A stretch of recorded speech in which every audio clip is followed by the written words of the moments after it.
Selamat datang di channel kami. Sebelum lanjut membaca, silahkan klik like, subscribe, komen dan share sebanyak-banyaknya. Terima kasih. Bab 5. Hahaha. Semua orang tertawa bersama. Kalian tidak berpikir apa kalian memenuhi syarat untuk mendapatkan undangan ini? Sudahkah kalian berkontribusi untuk keluarga Andersen? Sadi langsung menjawab, ya, kalian bermimpi. Hidup memalukan seperti ini. Masih ingin mendapatkan undangan? Joseph bertanya tanpa ragu-ragu. Kirana dan kedua orang tuanya putus asa. Sorot mata hanyalah tersisa rasa jijik. Nathan mencibir. Karena surat undangan ini diberikan ke kalian berkat aku. Surat undangan itu terutama untuk ayah dan ibu mertuaku. Sekalian beberapa lembar untuk kalian. John tidak bisa menahannya lagi. Nathan, kamu tidak punya rasa malu. Surat undangan ini jelas dari menantuku Adrian. Dan tidak ada hubungan denganmu sedikit pun. Adrian menimpali. Memangnya kamu siapa? Berani ambil andilku. John menunjuk James dan berkata, James, lihat menantumu. Cepat dan segera bawa dia pulang.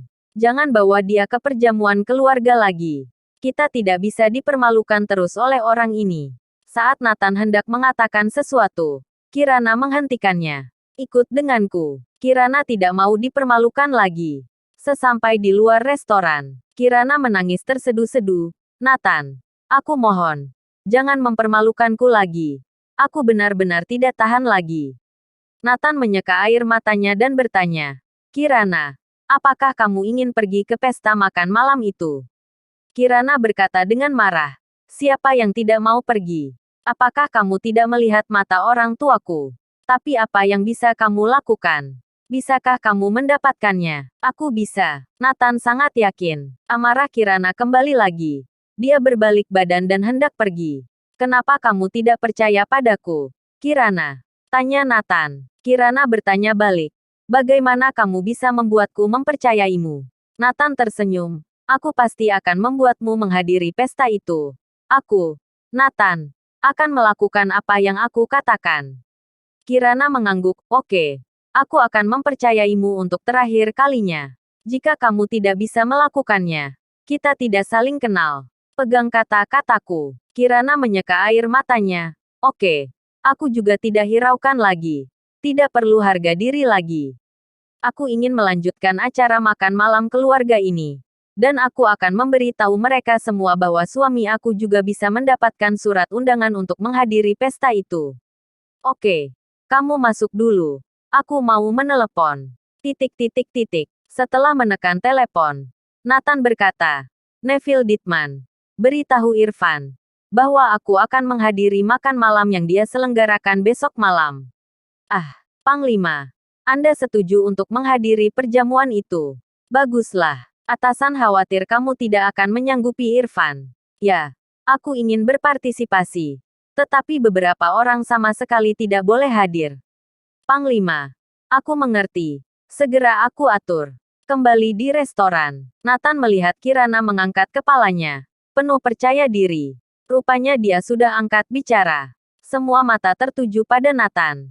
Bagaimana orang ini bisa mendapatkan surat undangan? Dengan mencuri dan merampok. Membelinya. Adrian tersenyum. Sepertinya kalian tidak tahu bahwa harga satu lembar undangan ini lebih dari 2 miliar.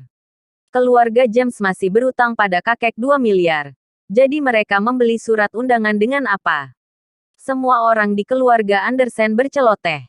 Makan malam keluarga dimulai. Makanan mulai disediakan. Kurasa mereka berempat cukup diberikan seorang semangkuk mie. Tidak perlu menyajikan makanan lagi, ujar John Andersen. Adrian tertawa. Beri mereka makanan semeja saja.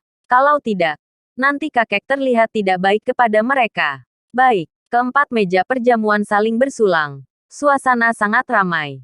Cuma meja di mana Nathan berada. Semua terdiam. Semua orang menjunjung Adrian. Membuat hati iri. James melirik Adrian. Kemudian melihat Nathan. Menghela nafas. Hais. Untuk apa iri? Beginilah nasib. Amanda menatap jijik pada Nathan. Sangat memalukan. Namun kakek tidak menyuruh mereka pergi. Mereka tidak berani meninggalkan perjamuan itu. Hanya dapat menahan amarah terus. Adrian memegang segelas minuman dan mendekat. Diikuti sejumlah orang di belakangnya. Adrian melewati Nathan. Berdiri di hadapan Kirana. Kirana, sebenarnya, aku ingin mengenalkan adikku. Untuk menikahi kamu. Dia lebih berkompeten dari aku. Tapi melihat situasi hari ini sepertinya ini belum jalanmu. Pilihanmu buruk sekali. Hais. James dan Amanda menghela nafas. Seandainya Nathan tidak muncul, Kirana dan Jaden mungkin bisa bersama. Mereka sekeluarga bisa makmur. Sungguh iri. Tapi mereka bernasib miskin. Setelah perjamuan keluarga berakhir, ayo semua ke rumah kakek. Malam ini kakek mau berbincang-bincang dengan cucu menantuku merencanakan masa depan dan pesta penyambutan besok. Kalian harus ikut mendengarkan.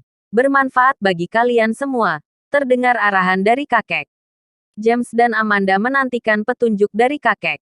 Bila keluarga Andersen berniat membantu mereka, mungkin hari-hari mereka akan menjadi lebih baik. Tak disangka kakek melihat ke mereka. Kalian bertiga pulang ke rumah saja. James ingin membela, ayah, aku. Kenapa kamu? Kami tidak membutuhkan dirimu lagi. Menantu kamu baru keluar dari penjara. Bawa sial. Aku takut mengotori rumahku. Setelah kakek berkata seperti itu, kemudian membawa semua orang meninggalkan tempat itu. Sebelum pergi, Adrian dan Syafirna menghampiri Nathan, mengibaskan tangannya. Jangan mengecewakanku besok malam. Jika tidak bisa masuk, jangan bilang kalian mengenal kami. Aku tidak mau dipermalukan. Nathan tersenyum. Nanti kita lihat saja siapa yang tidak bisa masuk. Baiklah. Kita tunggu. Orang-orang memegang undangan tampak bahagia saat meninggalkan tempat itu. Membiarkan James menghela nafas berkali-kali. James menatap tajam pada Nathan. Seandainya dia bisa berusaha untuk keluarga ini. Tapi dia baru saja keluar penjara. Untuk hidup sehari-hari saja kesulitan. Nathan mengikuti Kirana pulang ke rumah. Dibandingkan rumah Darwin, baginya inilah rumah yang sebenarnya. Ada seorang wanita yang telah menunggunya selama 6 tahun. Setelah sampai di rumah, Nathan berinisiatif tidur beralas tikar. Tetapi Kirana memintanya untuk tidur di ranjang. Kemudian Nathan berbaring di ranjang. Kirana berada di meja tulis menuliskan rencananya. Apa yang sedang kamu lakukan? Tanya Nathan. Ada proyek taman ekologi di Agats. Aku sedang menulis proposalnya. Untuk dapatkan proyek ini. Meskipun kemungkinan tidak sampai 1%. Senyum Kirana. Sampai keesokannya. Kirana tidak sedikit pun menggerutu kepada Nathan. Ataupun bermuka masam. Selang waktu ke pesta penyambutan semakin dekat. Kirana akhirnya tidak bisa membendungnya lagi. Nathan. Aku percaya padamu. Aku bertaruh seluruh hidupku untukmu. Tapi bagaimana aku mempercayaimu sekarang? Undangannya mana? Aku pikir kamu akan berusaha untuk mendapatkan beberapa lembar. Tapi semenjak tadi malam, aku tidak melihat kamu keluar rumah. Juga tidak menelepon sekalipun. Apakah undangan akan jatuh dari langit? James menimpali. Apa yang kamu tunggu? Semalam Kirana sudah buka suara. Bila kamu tidak mewujudkannya, maka kami tidak bisa hidup di dunia ini lagi. Nathan melirik ke arah jam. Waktu hampir tiba. Nanti ikut aku saja. Nathan mengemudi mobil James. Semua ikut ke acara penyambutan Dewa Perang Kunlun. Di Skyline Villa. Kirana. Aku akan membuktikanmu sekarang. Apa aku sanggup melakukannya? Nathan menarik Kirana menuju pintu masuk. Bersambung.